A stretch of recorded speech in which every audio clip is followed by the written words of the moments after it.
देखो, कल वाली क्लास में हम लोगों ने है ना स्ट्रेटेजिक परफॉर्मेंस मैनेजमेंट का इंट्रोडक्शन स्टार्ट किया था।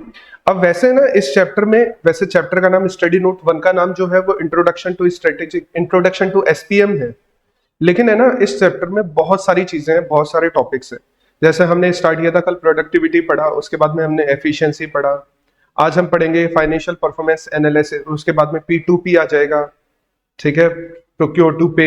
उसके बाद में अपने वो आ जाएगा वेंडर मैनेजमेंट करके आता है, सप्लाई चेन मैनेजमेंट करके आता है। तो टॉपिक बहुत सारे हैं इसके अंदर। ठीक है, तो हर एक टॉपिक है ना अलग है दूसरे टॉपिक से, उसका कोई लेना देना नहीं है फर्स्ट वाले टॉपिक से, प्रीवियस वाले टॉपिक से कोई लेना देना नहीं है। तो जैसे हमने कल प्रोडक्टिविटी एफिशिएंसी पढ़ा था, उसका कोई लेना देना नहीं है फाइनेंशियल परफॉर्मेंस एनालिसिस से।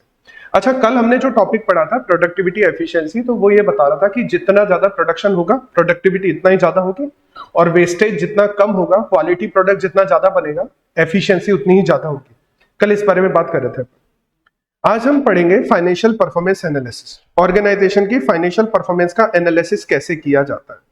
ऑर्गेनाइजेशन की फाइनेंशियल परफॉर्मेंस का एनालिसिस कैसे किया जाता है, अगर तुम समझोगे तो तुम्हें पता है फाइनेंशियल परफॉर्मेंस एनालिसिस करने के लिए बैलेंस शीट बनाई जाती है, P&L अकाउंट बनाया जाता है, कैश फ्लो बनाया जाता है, उसके अलावा चेंज इन इक्विटी के लिए स्टेटमेंट बनाया जाता है कि तुम्हारी इक्विटी में कितना चेंज हुआ, और एक्सप्लेनेटरी नोट्स। एक्सप्लेनेटरी नोट्स जो होते हैं, तुम्हें पता है कि एक्सप्लेनेटरी नोट्स क्या होते हैं? एक्सप्लेनेटरी नोट्स क्या होते हैं?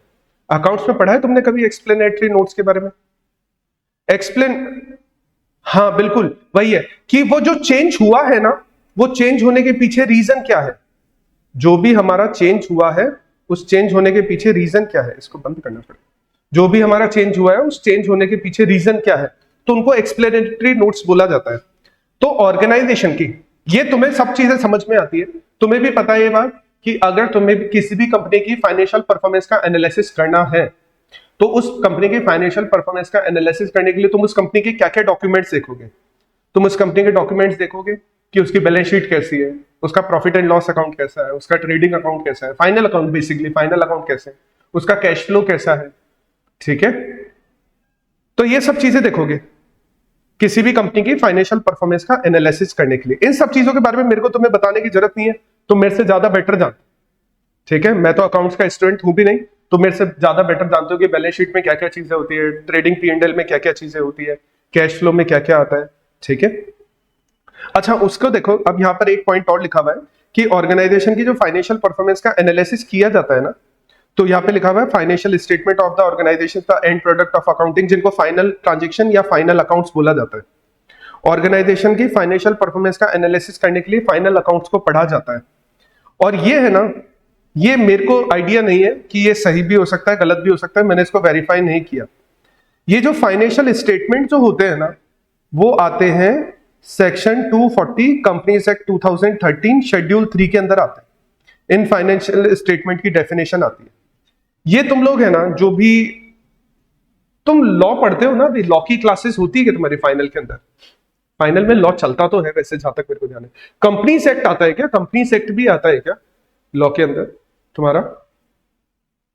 तुम एक बार है ना, जो भी लॉ वाले सर है, वैसे मेरे को तो लग रहा है बुक में लिखा हुआ है तो सही होना चाहिए, लेकिन मैंने इसको वेरीफाई नहीं किया।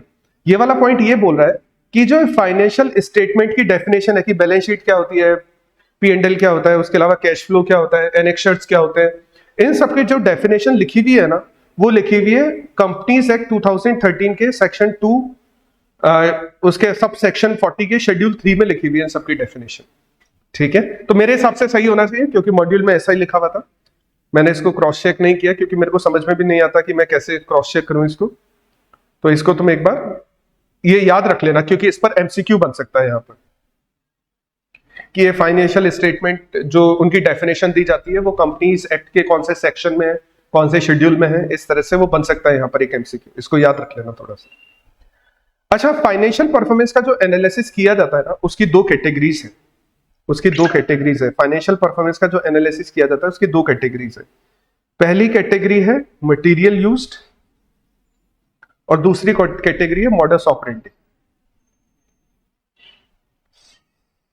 एक तो है मटेरियल यूज, एक है मॉडस ऑपरेंडी। ठीक है, अच्छा ठीक है रक्षका, शेड्यूल 3 तुम्हें पता होगा फिर। ठीक है, अच्छी बात है। मेरे को आइडिया नहीं है इस चीज के बारे में, तो मैं इस चीज पे ज्यादा है ना क्लियर भी नहीं बोल सकता कि क्या है एक्चुअली के अंदर वो, क्योंकि एक ही लाइन लिखी हुई है और मेरे को अब इसके लिए पढ़ना पड़ता। तो ठीक है, तुम अपने आप समझ जाओगे क्योंकि तुम्हें है ना मेरे से ज्यादा बेटर नॉलेज है अकाउंट्स के अंदर, लॉ के अंदर तुम्हें मेरे से ज्यादा बेटर नॉलेज है, तो तुम ज्यादा बेटर तरीके से समझ सकते हो। अच्छा, मटेरियल यूज्ड दो तरह का होता है, एक होता है एक्सटर्नल, ये पेन ही काम नहीं कर रहा, एक होता है इंटरनल। एक होता है एक्सटर्नल एनालिसिस, एक होता है इंटरनल एनालिसिस। अब ध्यान से समझना, अगर हमारी कंपनी की फाइनेंशियल परफॉर्मेंस का एनालिसिस कोई बाहर वाला बंदा करता है तो उसको एक्सटर्नल बोलते हैं, और हमारा कोई बंदा करता है ना उसको इंटरनल बोलते हैं। यहां पे देखो लिखा हुआ भी है, मैं तुम्हें पढ़वा देता हूं। एक्सटर्नल एनालिसिस जो होता है ना, एक्सटर्नल एनालिसिस वो होता है आउटसाइडर ऑफ द बिजनेस। जैसे कि इन्वेस्टर हमारी कंपनी का एनालिसिस करते हैं, ठीक है, जो हमारे इन्वेस्टर है वो हमारी कंपनी का एनालिसिस करेंगे कि हमारी कंपनी में इन्वेस्टमेंट करना चाहिए या नहीं करना चाहिए। क्रेडिट एजेंसीज करती है, ठीक है, जैसे कि इंडिविजुअल का क्रेडिट स्कोर होता है, और इंडिविजुअल का क्रेडिट स्कोर जो इंडिया में कैलकुलेट किया जाता है उसकी दो एजेंसीज मेन है, एक को बोला जाता है सिबिल, एक को बोला जाता है एक्सपीरियंस। इंडिया में एक इंडिविजुअल की क्रेडिट रेटिंग का पता लगाने के लिए दो एजेंसी मेनली काम करती है। तुम लोगों ने नाम सुना होगा, तुम लोगों ने सुना होगा CIBIL score, CIBIL, yes sir. India में एक और है, एक्सपीरियन भी है, एक्सपीरियन करके भी है, जो किसी इंडिविजुअल बंदे के क्रेडिट स्कोर के बारे में पता लगाती है। सेम उसी तरह से ऑर्गेनाइजेशंस का भी क्रेडिट स्कोर होता है। ऑर्गेनाइजेशन का क्रेडिट स्कोर पता लगाने वाले जो सबसे बड़ी क्रेडिट रेटिंग कंपनी है उसका नाम है क्रिसिल। इंडिया में काम करती है ये, क्रिसिल है। तुम पढ़ोगे वैसे क्रिसिल के बारे में, आगे एक चैप्टर में आएगा क्रिसिल के बारे में। तो जैसे क्रेडिट एजेंसीज है वो भी पता लगाएगी कि ऑर्गेनाइजेशन की क्रेडिट रेटिंग क्या चल रही है, तो क्रेडिट एजेंसी भी ऑर्गेनाइजेशन के बाहर ही होती है। तो यहां पर है ना सिंपली ये मतलब है कि ऑर्गेनाइजेशन के बाहर के लोग, जैसे कि इसमें बताया इन्वेस्टर हो गए, जैसे कि क्रेडिट एजेंसीज हो गई, जैसे कि गवर्नमेंट एजेंसीज हो गई, कैग वगैरह जो होती है, ठीक है, तो कैग भी हमारी ऑर्गेनाइजेशन की परफॉर्मेंस का, फाइनेंशियल परफॉर्मेंस का एनालिसिस कर सकती है कि हमारी ऑर्गेनाइजेशन कोई इलीगल काम तो नहीं कर रही है, हमारी ऑर्गेनाइजेशन जो बाहर से पैसा मंगा रही है क्या वो लीगल सोर्सेज से आ रहा है या नहीं आ रहा, क्या वो बैंड सोर्सेज से तो नहीं आ रहा है, तो वो सब चीजें देख सकती है, गवर्नमेंट एजेंसीज भी देख सकती है उन चीजों को, ठीक है। उसके अलावा other creditor who have no access to the internal records of the company, जिनके पास में कंपनी के कोई रिकॉर्ड्स नहीं है। तो ये सब लोग है ना कंपनी के बाहर के लोग हैं। इन्वेस्टर कंपनी के बाहर का बंदा है, उसके अलावा क्रेडिट एजेंसी कंपनी के बाहर है, गवर्नमेंट एजेंसी कंपनी के बाहर है, इन्वेस्टर्स जो है वो कंपनी के बाहर के लोग हैं। ऐसे इन्वेस्टर्स, ऐसे क्रेडिटर्स जिनके पास कंपनी का इंटरनल रिकॉर्ड नहीं है, तो वो क्या करेगी, वो एक्सटर्नल एनालिसिस करेगी फिर कंपनी का, ठीक है। इंटरनल एनालिसिस क्या होता है, इंटरनल एनालिसिस में भी अगर तुम पढ़ोगे तो विद इन द ऑर्गेनाइजेशन होता है। अब विद इन द ऑर्गेनाइजेशन कौन करता है, या तो ऑर्गेनाइजेशन में काम करने वाले employees, executives within the organisation, या फिर गवर्नमेंट या कोर्ट की तरफ से अपॉइंट किया हुआ ऑफिसर, गवर्नमेंट या कोर्ट की तरफ से अपॉइंट किया हुआ ऑफिसर इन चीजों का एनालिसिस करता है। तो दो तरह के फाइनेंशियल एनालिसिस हो गए, एक तो हो गया एक्सटर्नल, एक हो गया internal, based on material used, किस तरह का मटेरियल यूज कर रहे हो। अब जब एक्सटर्नल होगा, एक बात बताओ, कोई भी इन्वेस्टर, कोई भी क्रेडिट एजेंसी, कोई भी क्रेडिटर, अगर जैसे मान लो तुम एक इन्वेस्टर हो, तुम शेयर मार्केट में इन्वेस्ट करते हो, तो तुम किसी भी कंपनी में इन्वेस्ट करने से पहले उस कंपनी की फाइनेंशियल परफॉर्मेंस देखोगे ना, कि उस कंपनी की फाइनेंशियल परफॉर्मेंस कैसे चल रही है। तुम ये देखोगे कि उस कंपनी का कैश फ्लो कैसा चल रहा है, तुम ये देखोगे उस कंपनी का अर्निंग पर शेयर कितना है, तुम उस कंपनी के फाइनेंशियल रेशियोज भी देखोगे, और फिर एनालिसिस करके इन्वेस्टमेंट करोगे। तुम कंपनी की एक एक छोटी छोटी चीज को भी देखते हो क्या, एक एक छोटी छोटी चीज का भी एनालिसिस करते हो क्या, या तुम केवल फाइनल रिकॉर्ड्स देख लेते हो, फाइनल अकाउंट्स देख लेते हो, और कंपनी का जो सेल्स परचेज का उन्होंने ग्राफ बना रखा है, या कंपनी के जो फ्यूचर के बारे में उन्होंने एक्सपेक्टेशंस बना रखी, सिर्फ उनको देखकर एनालिसिस कर लेते हो। ऐसा ही होता है, ज्यादातर यही करते हैं कि कंपनी के जो फाइनल अकाउंट्स होते हैं, पिछले कुछ सालों को कंपेयर करते हो तुम, कि पिछले कुछ सालों में कंपनी ने ग्रो किया है या नहीं किया है, पिछले कुछ सालों में कंपनी ने नए प्रोजेक्ट स्टार्ट किए हैं या नहीं किए हैं, कंपनी का कैश फ्लो कैसा चल रहा है। तुम इसी चीज को देखकर एनालिसिस करते हो। तो जब एक्सटर्नल एनालिसिस होता है ना, तो ज्यादातर customer final accounts, cash flow statement, इन चीजों को ही देखते हैं। लेकिन जब इंटरनल एनालिसिस होता है, हमारे ऑर्गेनाइजेशन में काम करने वाले लोग एनालिसिस करते हैं, या हमारी ऑर्गेनाइजेशन में मान लो फ्रॉड हो रहा है, तो गवर्नमेंट या कोर्ट एक बंदे को अपॉइंट कर देगी। गवर्नमेंट भी अपॉइंट कर सकती है, कोर्ट भी एक बंदे को अपॉइंट कर सकती है। अगर वो लोग एनालिसिस करते हैं तो वो क्या, ऐसे मान लो कि वो ऊपर से एनालिसिस कर लेते हैं या एकदम डीप में जाके एनालिसिस करते हैं, वो एकदम छोटे छोटे रिकॉर्ड्स का भी एनालिसिस करते हैं। जैसे तुमने वो सुना होगा ना, स्टैच्यूअरी ऑडिट वगैरह होती है ना। तो जब वो इस तरह की ऑडिट्स वगैरह होती है तो एक एक छोटे छोटे ट्रांजेक्शन का एनालिसिस किया जाता है, वहां पर एक एक ट्रांजेक्शन को देखा जाता है। इसी तरह से होता है ऑडिट में, ऐसा ही कुछ होता है। तुम लोगों ने ऑडिट की होगी, ऑडिट के बारे में पढ़ा होगा, मेरे को आइडिया नहीं है ऑडिट के बारे में। मैं बस एक ही पॉइंट को क्लियर नहीं कर सकता, ये जो फाइनेंशियल परफॉर्मेंस है ना, इसके बारे में मैं आइडिया नहीं दे सकता क्योंकि मेरा इतना ज्यादा पढ़ा हुआ नहीं इस चीज के बारे में। लेकिन तुम लोगों ने भी ऑडिट में यही पढ़ा होगा, एक एक छोटे छोटे ट्रांजेक्शन की, छोटे छोटे वाउचर्स की एंट्री पढ़ी जाती है। उन वाउचर्स को मांगा भी जाता है कि ये वाउचर की जो एंट्री हुई है, इसका वाउचर लाके दो हमको, हम उस वाउचर से वेरीफाई करेंगे कि क्या वाउचर की सही एंट्री हुई है या नहीं हुई है। तो इस तरह से चलता है उसके अंदर। तो समझाने की बात यह है कि एक्सटर्नल एनालिसिस करने के लिए जो मटेरियल यूज किया जाता है वो मोस्टली फाइनल अकाउंट्स होते हैं, और इंटरनल एनालिसिस के लिए जो मटेरियल यूज किया जाता है उसमें फाइनल अकाउंट्स कम होते हैं। जो मेन अकाउंटिंग होती है ना, जिसमें जनरल लेजर, ट्रायल बैलेंसेस वगैरह बनाए जाते हैं, वाउचिंग वगैरह की जाती है, मेनली उनको यूज किया जाता है यहाँ पर। तो दोनों में अलग अलग तरह के मटेरियल को यूज किया जाता है। ठीक है, यस, हाँ हाँ बोलो। Sir, officers appointed by government और कोर्ट, ये तो एक्सटर्नल में आना चाहिए ना। लेकिन क्या वो ऑर्गेनाइजेशन के छोटे छोटे रिकॉर्ड्स का एनालिसिस करते हैं या नहीं करते? क्या ऑर्गेनाइजेशन के अंदर आके करते हैं या नहीं करते, या बाहर से ही कर लेते हैं? अंदर आके करते हैं। ऑर्गेनाइजेशन में अंदर जाके एक एक छोटे छोटी चीजों का एनालिसिस करेंगे ना वो लोग, तो वो इंटरनल एनालिसिस करें। मैं ये बता रहा हूं कि एक्सटर्नल एनालिसिस में ज्यादातर फाइनल अकाउंट्स को यूज किया जाता है, और इंटरनल एनालिसिस में छोटे छोटे वाउचर्स, छोटी छोटी एंट्रीज को भी यूज किया जाता है। फाइनल अकाउंट्स यहां पर कम ही काम आते हैं। ज्यादातर जो मैंने बताया ना, लेजर, ट्रायल बैलेंसेस वगैरह होता है, जनरल एंट्रीज होती है, वाउचर्स की एंट्रीज होती है, उन सबको पढ़ा जाता है यहाँ पर। तो दोनों में अलग अलग तरह के मटेरियल को यूज किया जाता है बेसिकली। तो गवर्नमेंट और कोर्ट की तरफ से अपॉइंट किया गया अगर कोई ऑफिसर आकर तुम्हारी ऑर्गेनाइजेशन में एनालिसिस करेगा ना, तो हर एक छोटी चीज का एनालिसिस करेगा। ठीक है, एकदम छोटे छोटे 10 रुपए का फंड कहां से आया, 10 रुपए के वाउचर्स की एंट्री कहां से आई, 100 रुपए तुमने किसको दिए, किससे लिए, ये बाहर से 10,000, चाइना से 10,000 रुपए आ गए, इसका कारण बताओ कि चाइना से 10,000 रुपए तुमने कहां से मंगा लिए। वो हर एक चीज, छोटी छोटी चीज का एनालिसिस करेगा वो वहां पर। जबकि जो इन्वेस्टर है वो ऐसा एनालिसिस नहीं करेगा कि तुम्हारे 2000 प्रोडक्ट चाइना में जाके सेल हुए हैं, तुम्हारे 4000 यूनिट श्रीलंका में जाके सेल हुई है, तुम्हारी 20,000 यूनिट ऐसा मान लो बांग्लादेश में जाके सेल हुई है। वो इन चीजों का एनालिसिस नहीं करेगा। लेकिन जो गवर्नमेंट की तरफ से अपॉइंट किया हुआ या कोर्ट की तरफ से अपॉइंट किया हुआ बंदा है ना, वो छोटी छोटी चीजों का भी एनालिसिस करेगा। इवन एक चीज बताता हूं, आजकल है ना, जैसे ये जो ब्लैक मनी वाले टाइप का कुछ होता है ना, तो आजकल बाहर से बहुत सारी ब्लैक मनी आती है। अब वो देखो पता कैसे आती है, एक छोटा सा सॉफ्टवेयर बनाएंगे,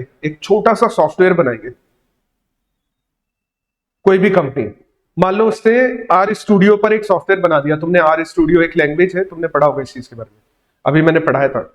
तो उसने एक छोटा सा सॉफ्टवेयर बनाती है। अब उसने उस सॉफ्टवेयर, इंडिया में कंपनी को पैसा भेजना है वाइट करने के लिए, तो इंडिया में क्या किया, उसने सॉफ्टवेयर बेचा और 20 लाख रुपए का वो सॉफ्टवेयर बेच दिया।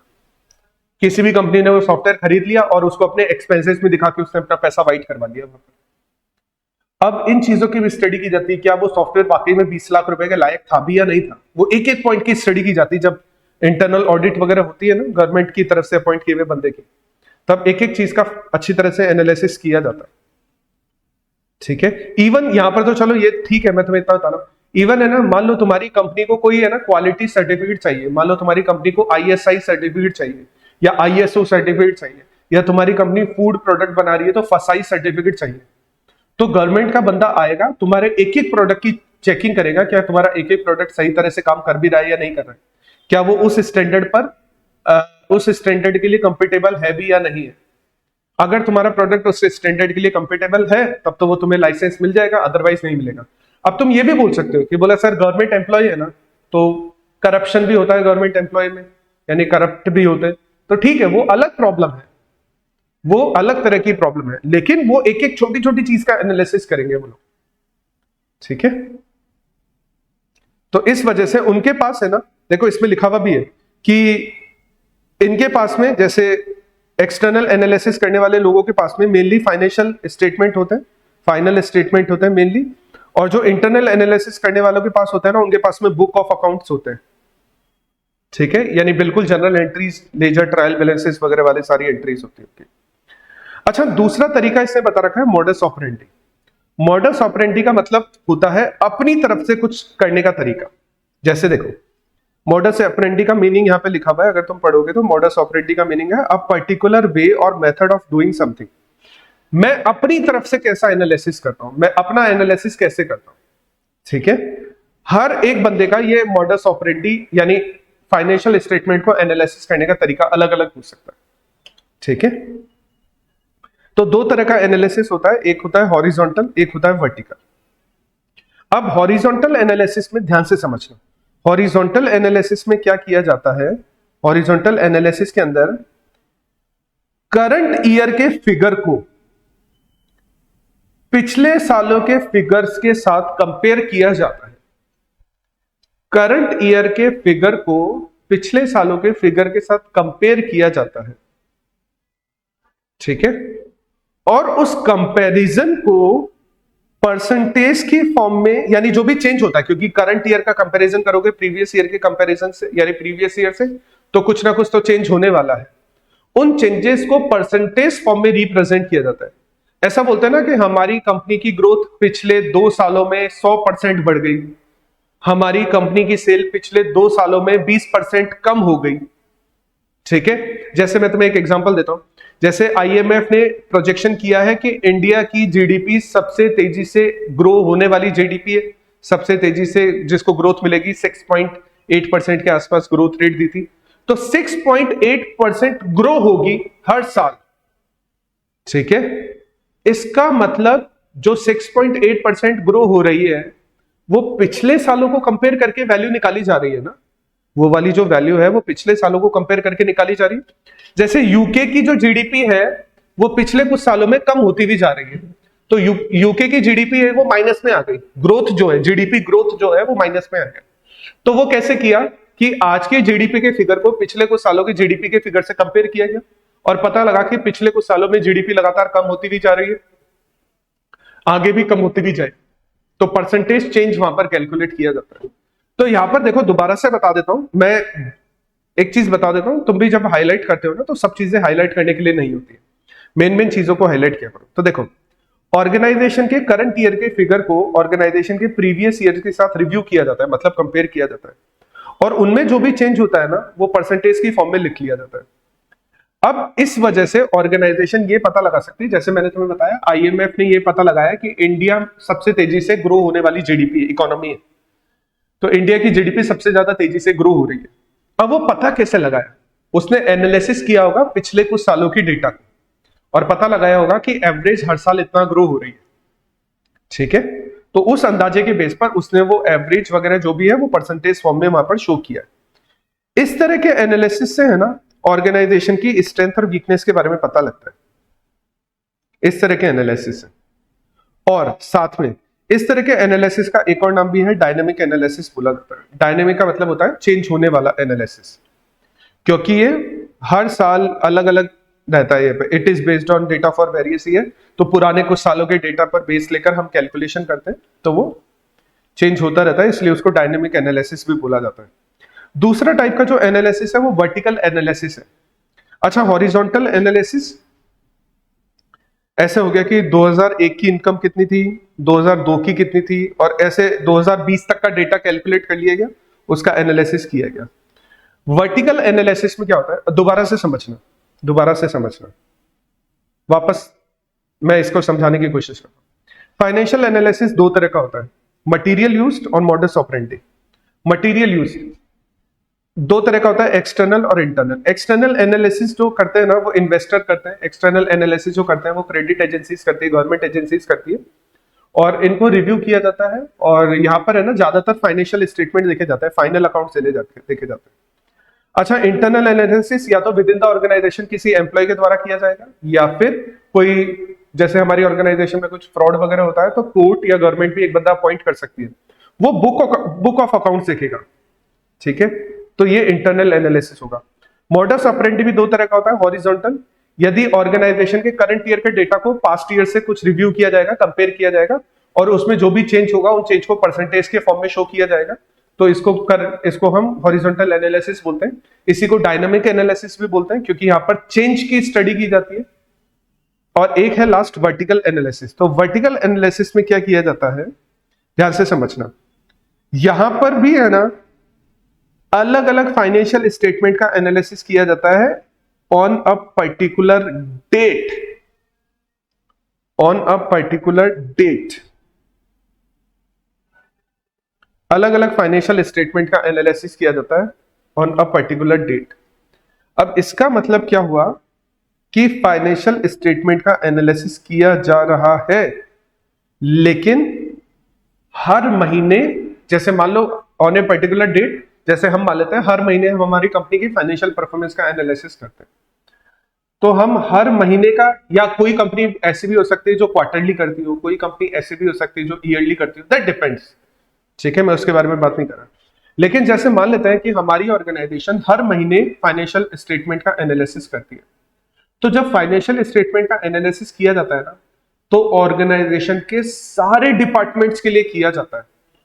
ध्यान से समझना, मॉडस ऑपरेंडी का जो हॉरिजॉन्टल एनालिसिस है, इसमें पूरी ऑर्गेनाइजेशन के फाइनेंशियल परफॉर्मेंस का एनालिसिस किया जाता है, इस साल के फिगर का पिछले कुछ साल के फिगर से कंपैरिजन करके। लेकिन वर्टिकल एनालिसिस में क्या किया जाता है कि यहां पे देखो, यहां पे लिखा हुआ भी है कि अलग अलग कंपनीज के सेम ग्रुप का, सेम डिवीजन का, सेम डिपार्टमेंट का एनालिसिस किया जाता है। मतलब ध्यान से समझना, मैं एक एग्जांपल से समझा देता हूं तुम्हें इस चीज को।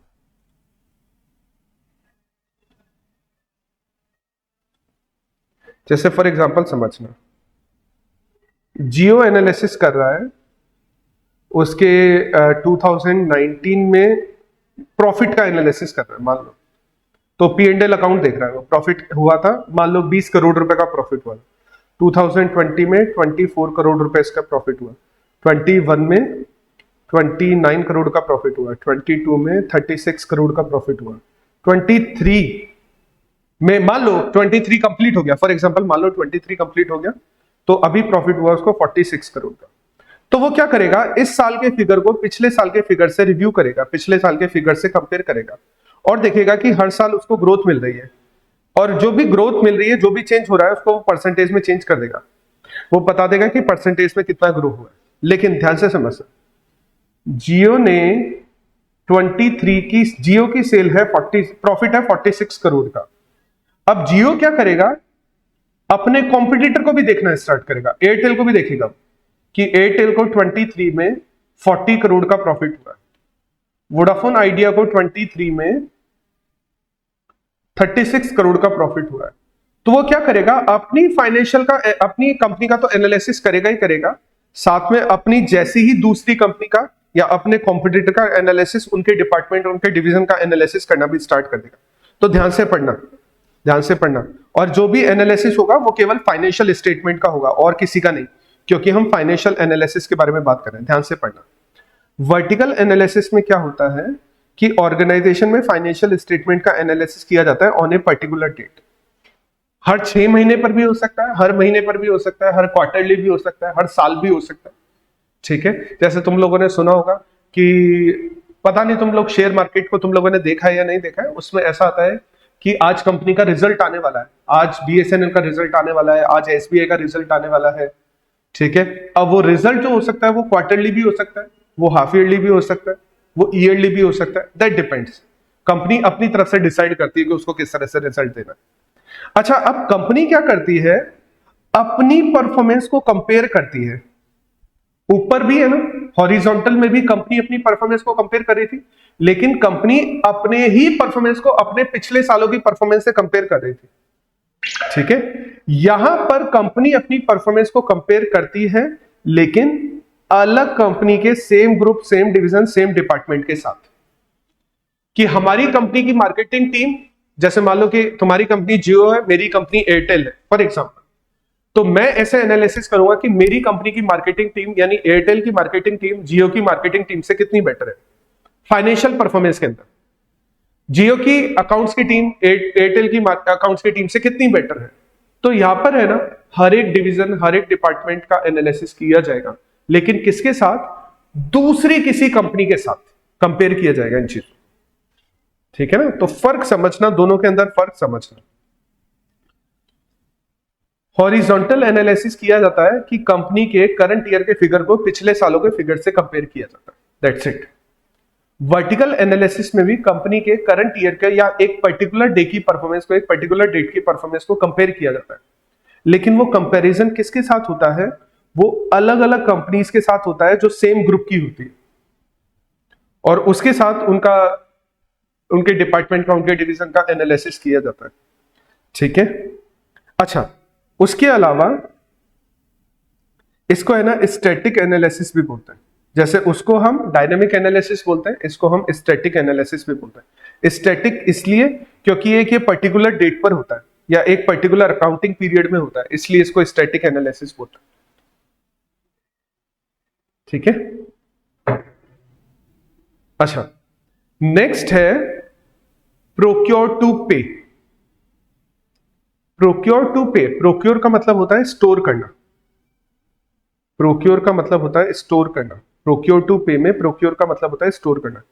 स्टोर करने के लिए पेमेंट, P2P बोला जाता है इसको, स्टोर करने के लिए पेमेंट। देखो यहां पे लिखा हुआ है, यहां पर जो पेमेंट हो रहा है वो या तो परचेज करने के लिए हो रहा है या प्रोक्योर करने के लिए हो रहा है। परचेज करके भी उसको क्या करोगे? परचेज करके भी उसे प्रोक्योर ही करोगे ना। कोई भी रॉ मटेरियल हम परचेज करते हैं तो हम उसको स्टोर करेंगे ना, तो उसके लिए जो पेमेंट किया जाता है उसको P2P बोला जाता है। उस तरह के पेमेंट को, इस तरह के प्रोसेस को बोला जाता है P2P। इस तरह के प्रोसेस को बोला जाता है P2P।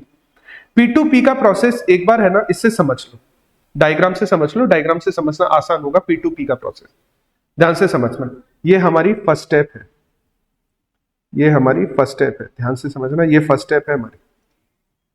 तो फर्स्ट स्टेप क्या बोल रही है? सबसे पहले हमें ये पता लगाना है कि हमें कौन से गुड्स की या कौन से प्रोडक्ट की रिक्वायरमेंट है, कौन से रॉ मटेरियल की रिक्वायरमेंट है। सबसे पहले हमें ये पता लगाना है। हमारी ऑर्गेनाइजेशन मान लो बिस्किट बनाती है, तो बिस्किट बनाने के लिए हमें कौन कौन से रॉ मटेरियल चाहिए? हमें फ्लोर चाहिए, हमें शुगर चाहिए, हमें फ्लेवर चाहिए। ठीक है, तो कौन कौन से रॉ मटेरियल की रिक्वायरमेंट है, तो हमें उसके बारे में पता लगाना है, सबसे पहला काम। अच्छा, उसके बाद हम अकाउंट्स डिपार्टमेंट के पास जाएंगे और अकाउंट्स डिपार्टमेंट के पास में जाकर परचेज करने का रिक्वेस्ट डालेंगे कि हमें ये प्रोडक्ट चाहिए, हमें ये प्रोडक्ट परचेज करने हैं, तो हमारा ये प्रोडक्ट जो है वो परचेज करने में इतना पैसा खर्च हो रहा है, आप इसको अप्रूव करो, आप हमारी रिक्वेस्ट को अप्रूव करो। ठीक है, वो अकाउंट्स डिपार्टमेंट के पास है। जैसे मान लो तुम्हें ऐसे कहा जाए, फॉर एग्जांपल, अभी तो ठीक है तुम थोड़े से बड़े हो गए तो तुम इस चीज पे भरोसा नहीं करोगे, लेकिन मान लो तुम्हें ऐसे कहा जाता कि 10th में कि अगर तुम 80% से ऊपर लेकर आओगे तो तुम्हें साइकिल दिलाई जाएगी। ठीक है, साइकिल दिलाई जाएगी। मान लो तुम्हारे 80% से ऊपर आ जाते तो तुम्हारे को साइकिल लेने का मौका मिलता मार्केट के अंदर। तो सबसे पहले क्या करते, तुम उसको सेलेक्ट करते कि तुम्हें कौन सी साइकिल चाहिए। ठीक है, एक बार तुम सेलेक्ट कर लेते, फिर अपने पापा को बोलते जाके कि पापा मैंने एक साइकिल पसंद की है, वो 6,000 रुपए की आ रही है, वो 8,000 रुपए की आ रही है, वो 10,000 रुपए की आ रही है, वो 20,000 रुपए की आ रही है। दैट डिपेंड्स, वो तुम्हारी सबकी अपनी क्योंकि सबका प्रोडक्ट अलग अलग है तो सबकी अपनी अपनी चॉइसेस भी अलग अलग होगी। तो ध्यान से समझना, ऑर्गेनाइजेशन भी ऐसा ही करती है।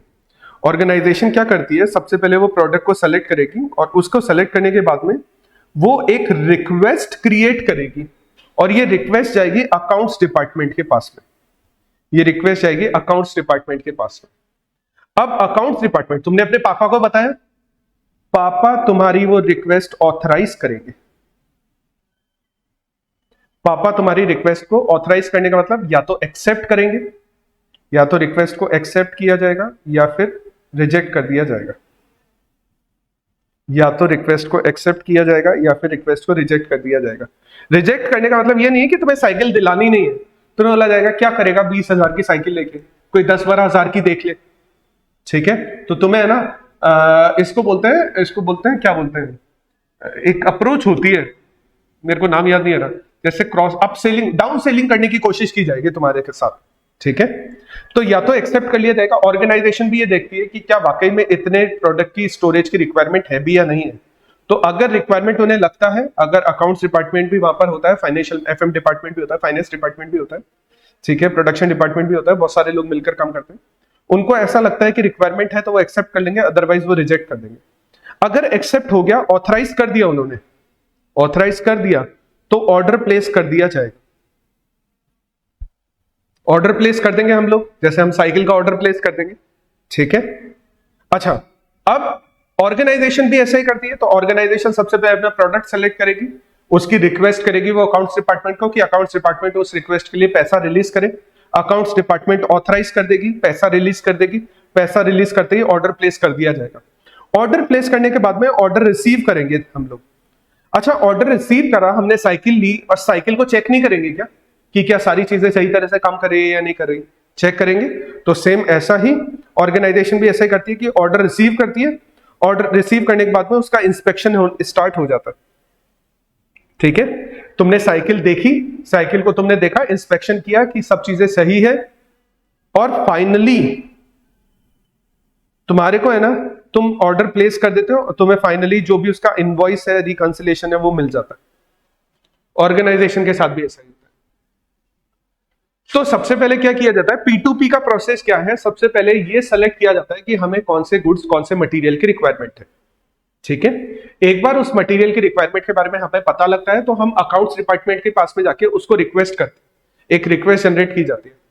अकाउंट्स डिपार्टमेंट उस रिक्वेस्ट को ऑथराइज करता है।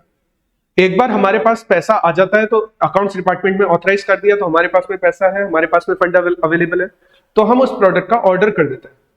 ऑर्डर करने के बाद में हम उस प्रोडक्ट को रिसीव करते हैं, रिसीव करने के बाद में उसका क्वालिटी चेक किया जाता है, और उसके बाद में फाइनली हमारे पास में इनवॉइस और रिकंसिलेशन स्टेटमेंट आ जाता है यहाँ पर। तो सेम यहाँ पर भी यही सारी चीजें लिखी हुई है। यहाँ पर डायग्राम बनाकर दिया हुआ है, बस यहाँ पर थोड़ा सा डिटेल में दिया हुआ है, ठीक है।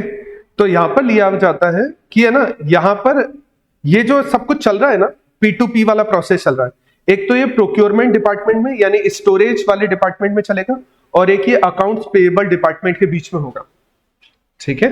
दो डिपार्टमेंट के बीच में लिंक है यहां पर, यानी P2P जो प्रोसेस है वो दो डिपार्टमेंट से लिंक है, एक तो परचेज डिपार्टमेंट से या प्रोक्योरमेंट डिपार्टमेंट से, और एक है अकाउंट्स पेएबल डिपार्टमेंट से।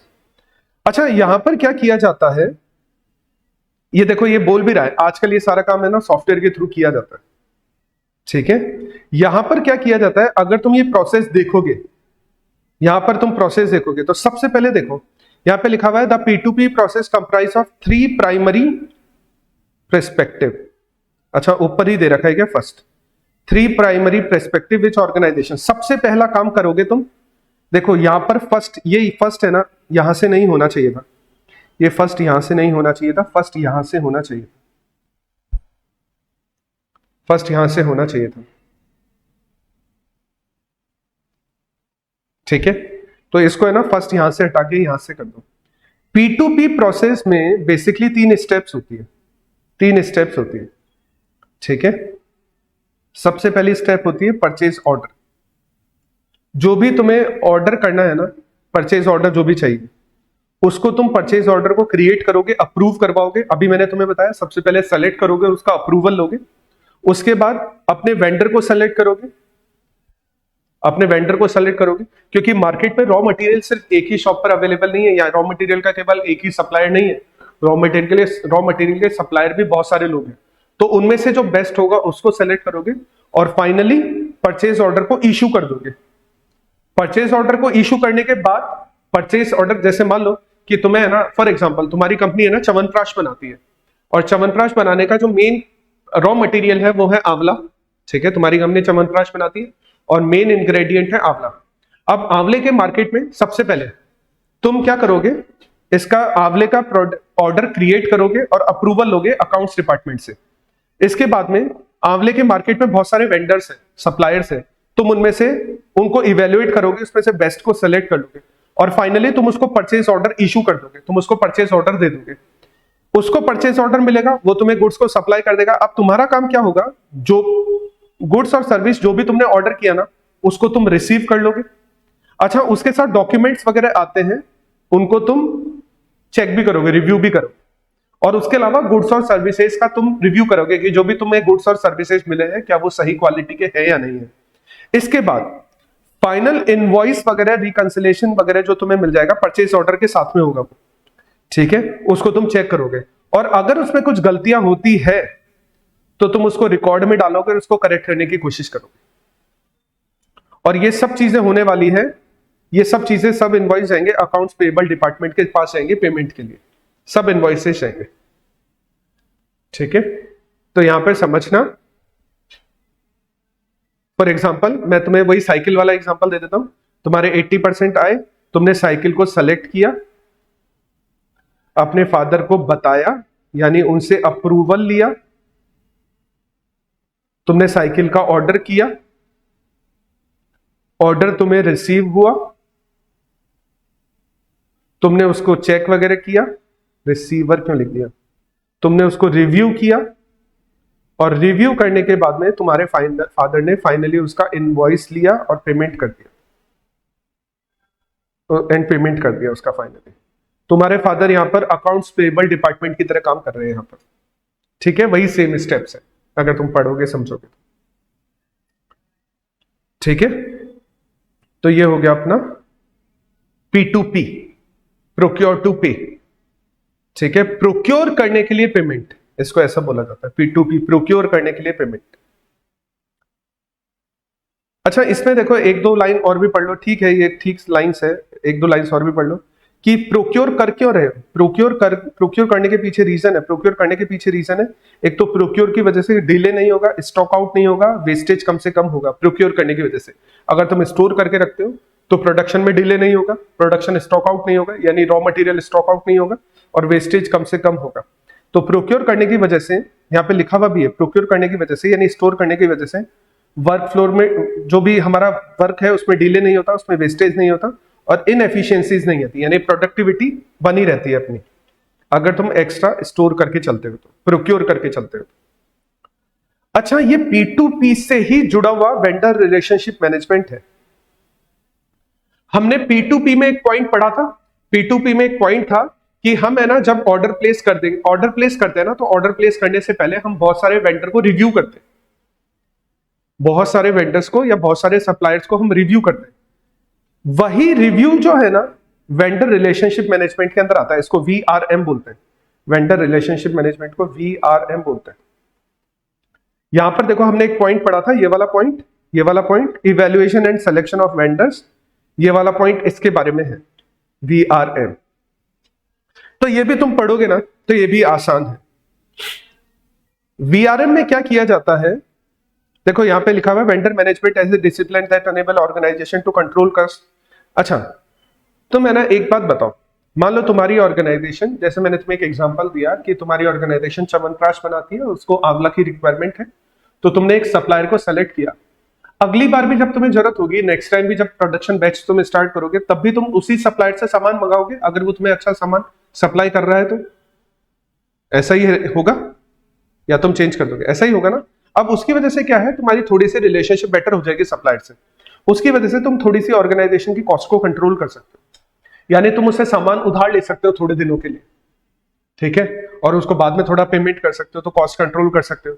अच्छा, उसके अलावा तुम अच्छे प्रोडक्ट अच्छी सर्विसेज बना सकते हो, क्योंकि तुम्हें पता है कि तुम्हारा सप्लायर तुम्हें अच्छे प्रोडक्ट अच्छी सर्विसेज दे रहा है, अच्छा रॉ मटेरियल प्रोवाइड करवा रहा है। अच्छा, मिटिगेट रिस्क, मिटिगेट का मतलब है मिनिमाइज, रिस्क को मिनिमाइज कर सकते हो, क्योंकि अगर तुम एक अच्छे सप्लायर को तुमने सेलेक्ट किया है, क्योंकि तुमने बहुत सारे सप्लायर्स को इवेल्युएट किया था और एक अच्छे सप्लायर को सेलेक्ट किया है, तो तुम जो अपनी रिस्क है तुम उसको मिनिमाइज करने की कोशिश कर रहे हो। ये कुछ ऐसा है, फॉर एग्जांपल जैसे मान लो कि जो मैं तो देखो और सब्जेक्ट के बारे में नहीं जानता इतना जितना मैं ओआर के बारे में, ऑपरेशन मैनेजमेंट के बारे में जानता हूँ या स्टैटिस्टिक्स के बारे में जानता हूँ। तो तुम एक बात बताओ, एक बात सोचो, तुमने मेरे अलावा ऑपरेशन मैनेजमेंट किसी और टीचर से भी पढ़ी है क्या कभी भी, या तुमने यूट्यूब वगैरह पे कुछ देखा है क्या कभी मेरे अलावा ऑपरेशन मैनेजमेंट का कुछ और कंटेंट, कुछ भी कंटेंट देखा हो तुमने यूट्यूब वगैरह पे, या किसी और टीचर से तुमने क्लासेस वगैरह ली है क्या? अच्छा, पुनिया सर से, ठीक है ठीक है ठीक है। अब एक बात बताओ, यहां पर है ना, इस मिटिगेट का मतलब मैं समझाने की कोशिश करता हूं। ऐसा हो सकता है, देखो इसमें कोई ऐसा इफ एंड बट वाली प्रॉब्लम नहीं है। तुम्हें हो सकता है मेरी क्लासेस अच्छी लगी हो, तुम्हें ऐसा भी हो सकता है मेरी क्लासेस अच्छी नहीं लगी हो, ठीक है? दोनों चीजें पॉसिबल है, क्योंकि मैं तो ये मान के चलता हूं कि है ना, एज ए टीचर मैं ये क्लेम नहीं कर सकता हूं कि मेरा पढ़ाया हुआ सारे स्टूडेंट को समझ में आने वाला है। मैं क्लेम नहीं कर सकता हूं, ठीक है, कि मेरा पढ़ाया हुआ सारे स्टूडेंट को समझ में आएगा, क्योंकि हाँ ठीक है, मैंने बताया ना रक्षिका, वो सबका अपना इवैल्यूएशन होता है। मैं ये क्लेम नहीं कर सकता कि मेरा पढ़ाया हुआ सारे बच्चों को समझ में आने वाला है, या ये मैं क्लेम नहीं कर सकता कि मैं जो पढ़ाता हूं ना, मेरे से बढ़िया और कोई नहीं पढ़ा सकता, मेरे से बढ़िया भी बहुत सारे टीचर्स पढ़ा सकते हैं। लेकिन प्रॉब्लम क्या है, तुम्हें अगर मेरा पढ़ाया हुआ समझ में आ रहा है तो इस सब्जेक्ट में जो रिस्क है ना, वो मिटिगेट हो जाएगी।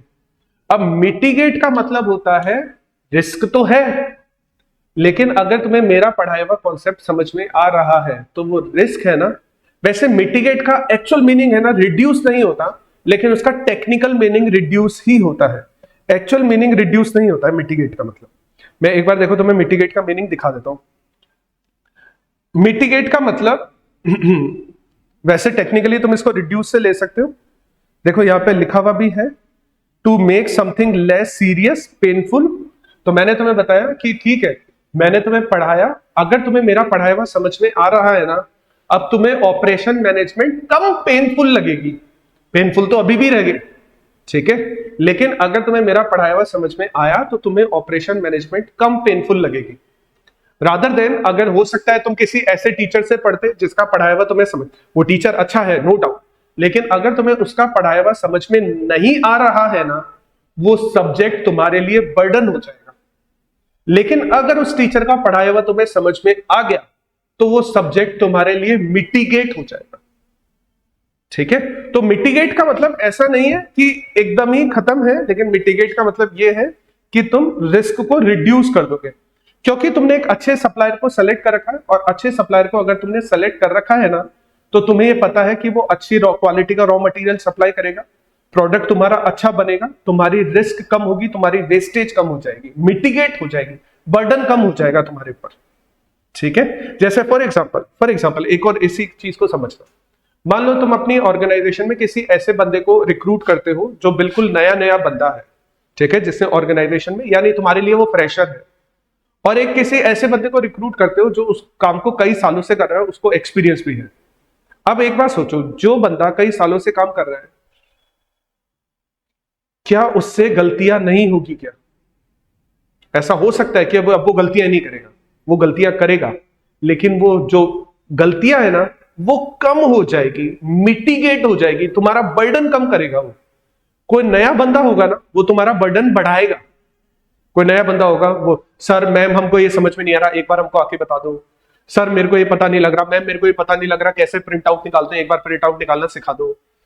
अरे सर मैम मैंने प्रिंट आउट निकाला था, वो प्रिंट आउट सही तरह से नहीं आया, एक ही पेज पर दोनों प्रिंट आउट आ गए, एक बार मेरे को और सिखा दो।